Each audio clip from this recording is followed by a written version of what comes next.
The reopening of schools has been postponed by 2 weeks because of the second wave of the coronavirus. The Basic Education Deputy Minister, Regina Mahaule, says learning will resume at public schools on the 15th of February. Well, let's get reaction then from teacher unions. Sadtu's Xolani, Fakude and Naptosa's Basil Manuel join me for this conversation. Basil, let me start with you. The decision has been taken to postpone by about 2 weeks. There was a bit of, of a debate whether or not to send the pupils back to school under these conditions. What's your reaction as a union? At first, Thulasizwe, thank you very much for the invitation, and good afternoon to Xolani. Naptosa is not unhappy with the postponement by 2 weeks because certainly in terms of the scientists, this will take us past what we assume will be the peak. But we are left with a little bit of confusion because we certainly didn't discuss a staggered approach to the teachers returning. And for the teachers to be returning in the middle of the peak on the 25th and the 1st, which is 3 and 2 weeks before the learners, leaves us with a little bit of confusion. And we are seeking clarity on that now because after all said and done, this is the group with the highest death rate. And of course, if we are talking about lives of everybody at schools, then we've got to look at teachers and education workers in the same way. So this has to do with the fact that the return date for teachers does not change. It's still the 25th of January. It's only the pupils who will only be back on the 15th of February. Xolani, what's your take? How do you see it as Sadtu? Well, first let me greet you, Thulas. Let me greet the viewers, and let me greet my colleague Basil as well. As a union, we are very clear, Thulas, that for us the announcement by the Deputy Minister on going further on dates as to when also the SMTs and the teachers will be expected to go to school, for us really smacks of an obsession with the mechanical management.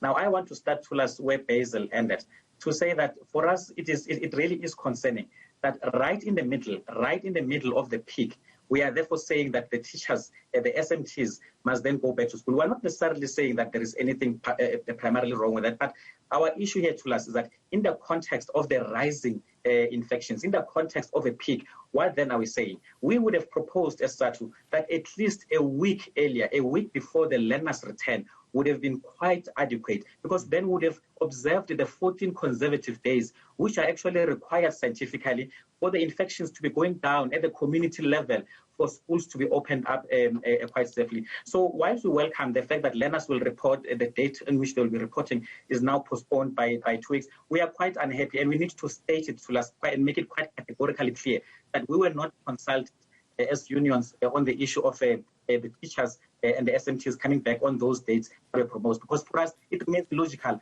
How then is the conversation going to unfold? Because we are still in the middle of the peak. We still need to observe how this is going to unfold. So I gather from what the both of you are saying that you are concerned about the long lag time between the teachers and school senior management teams returning to school and the pupils coming through the gates of the schools. What worries you the most about this long lag time during which teachers will be expected to be at school, Basil? At first, we must remember that planning that has been foregrounded was done before the end of the year. Teachers spent long hours doing this. But even more importantly so, what we don't want is at the peak of the pandemic, people clustering. The group that is probably the most infected clustering together in schools. And we are asking what informs this. But Xolani makes an important point. This was never a point of discussion, that there would be a staggered approach. And in fact, there was a pointed agreement that these things would be discussed after this, when we now have time to look at all the plans and put different plans in place, because there are many things. The issues of comorbidities was glossed over, and many other things that we have to ensure that we clarify so that every single teacher and education worker is clear about what the expectations are. Well, Andy, I'm not sure the extent to which you organize in independent schools, but I mean, part of the statement talks about those independent schools that follow the public school calendar are also now expected to return on the 15th. while the other independent schools that don't follow the public school calendar, well, there seems, there's still going to be a bit of a determination there. Are you any clearer as to what the impact is in as far as this differentiated approach between public and private schools is concerned?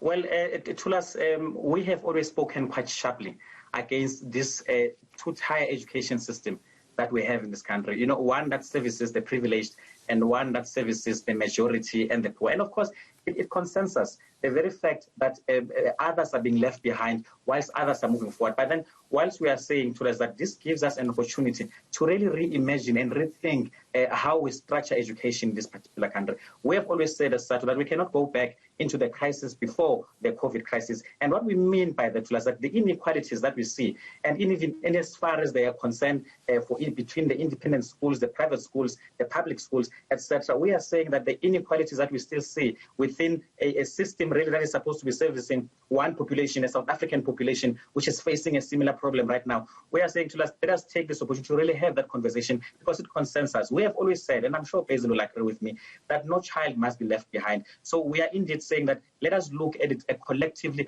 and let us look as to how we come up with mitigating mechanisms that will ensure that, for instance, to us that we firm up on our off-site learning initiatives, the e-learning interventions, all of those, so that indeed as we move forward, no child is left behind. And that has always been our position as such. Basil, I saw you shaking your head vigorously when I raised this particular point of this uncertainty of what's the approach between public and independent schools. Why did you feel strongly about that point? It simply doesn't make sense. Teachers and children in private schools are no less susceptible to COVID-19. Why would we create this distinction between the two? When the Deputy Minister started off, she started off quite firmly that all private and public schools, and then watered it down later. And it just doesn't make sense to us. I have to agree with Xolani. We cannot have this two-tiered system, that we have one Minister of Education and we must protect all teachers and all learners equally. We can't have this ambivalence when it comes to decisions around private schooling. And similarly, even when it comes to ECD, the clarity was not there. And this has left many teachers in the sector and many parents more confused.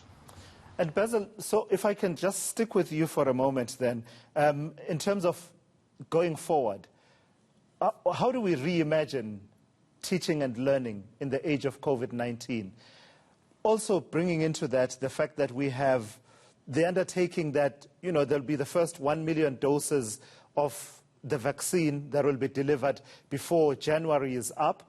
We're left with exactly 16 days before that particular, deadline comes through, and with teachers among those who will be prioritized in the first batches. Unfortunately, Basil, we will have to take up that conversation a bit later on. I'm told that we have to go back to the State Capture Commission of Inquiry, Justice Raymond Zondo walking back in for resumption of the testimony of Brian Molefe.